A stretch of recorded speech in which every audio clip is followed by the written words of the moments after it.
حدیث نمبر 123 123 عن عبادة بن الصامت رضي الله عنه قال إني سمعت رسول الله صلى الله عليه وآله وسلم يقول 5 صلوات افترضهن الله تعالى على عباده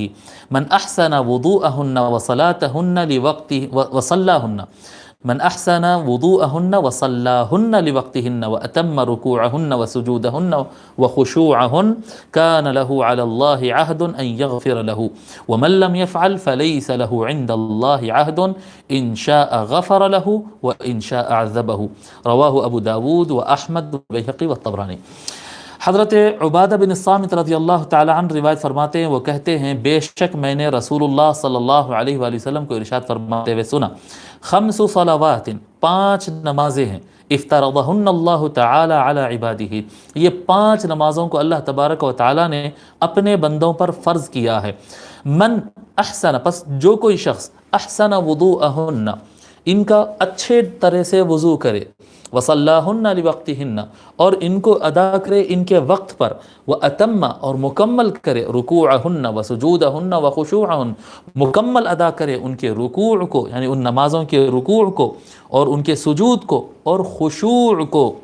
کان لہ علی اللہ عہد ان یغفر لہ، تو پھر اللہ تبارک، اگر کوئی ایسا کر لے تو اللہ تبارک و تعالیٰ کی طرف سے اس کے لیے ایک عہد ہے، ایک گارنٹی ہے، ضمانت ہے، ان یغفر لہ، اللہ تبارک و تعالیٰ اس کے سارے گناہوں کو معاف کر دے گا۔ ومن لم یفعل، اور جو کوئی ایسا نہیں کرے گا، فلیس لہ عند اللہ عہد، پس اللہ تعالیٰ کے پاس اس کے لیے کوئی ضمانت، کوئی گارنٹی نہیں ہے۔ ان شاء غفر لہ و ان شاء عذبہ، چاہے تو اللہ تعالیٰ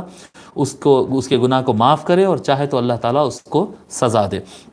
اب اگر کوئی شخص 5 وقت کی پابندی کرتا ہے، یہاں پر بعض یہی ہوتا ہے، بعض لوگ یہ سمجھ لیتے ہیں کہ ہم تو نماز کی پابندی کر رہے ہیں، ہماری جنت تو پکی ہے اور ہم تو اچھے آدمی بن گئے، یہاں سے ایک عجب اور وہ تکبر والا معاملہ آنا شروع ہوتا ہے۔ نہیں، حدیث کے الفاظ کو آپ غور کریں، حدیث شریف میں حضور صلی اللہ علیہ وسلم فرما رہے ہیں 5 نمازیں اچھی طرح سے وضو کرنا، وقت پر نماز پڑھنا، رکوع بھی پورا پورا ادا کرنا، سجدہ بھی پورا پورا ادا کرنا، یہ ظاہر ہو گیا۔ وخشوعہن، یہ اعمال القلب میں آتا ہے، خوب خشوع کے ساتھ پڑھنا۔ 2 لفظ آتے ہیں، خشوع اور خضوع۔ خضوع جو ہے یہ جسم کے لیے اور ظاہر کے لیے ہوتا ہے، جی خضعت الاعناق کہتے ہیں، گردنیں ظاہر میں جھکنے کو خضوع کہتے ہیں، اور خشوع اعمال قلب میں سے ہے، من پوری طریقے سے حاضر اور جھکا ہوا رہے اللہ تعالیٰ کے سامنے۔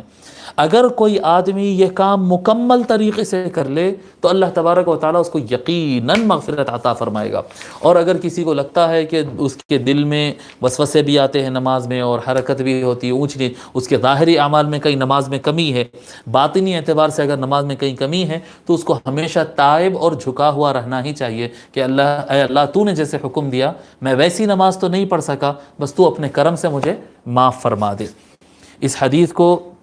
امام ابو داود اور احمد بن حنبل اور امام بیہقی اور طبرانی نے روایت کیا ہے۔